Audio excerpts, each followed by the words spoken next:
6 तारीख को ये पेश होने वाला है वहां पे। और कल भी एक सिविल सोसाइटी के फंक्शन में यही बात हमने कही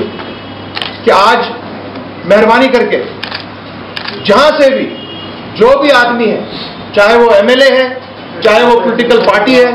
चाहे वो सिविल सोसाइटी के मेंबरान है, चाहे वो बार एसोसिएशन से ताल्लुक रखते हैं, एनवायरमेंटलिस्ट हैं, पॉलिटिकल पार्टीज हैं, उन सबको कोशिश करनी चाहिए कि अपनी तरफ से इंटरवेंशन कहिए, इसको इम्प्लीमेंट कहिए, ये दाखिल कर दे सुप्रीम कोर्ट में,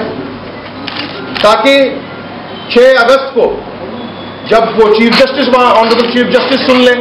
या उनका कोई बेंच सुन ले, वो वहां देखें कि आज जम्मू कश्मीर और लद्दाख से यहां पे बारीक तादाद में हर किसी तबके फिक्र के लोग यहां सामने खड़े हैं for protection of 35A। 35A का प्रोटेक्शन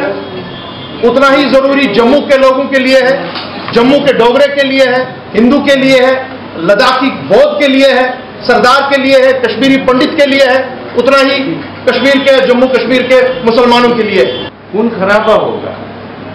गवर्नमेंट ऑफ इंडिया को हम ये पैगाम देना चाहते हैं कि ये हमारे और आपके दरमियान एक ताल्लुक का वो जरिया है, अगरचे वो आर्जी है, लेकिन इसी बुनियाद पे हम आपके साथ बात कर रहे हैं। आज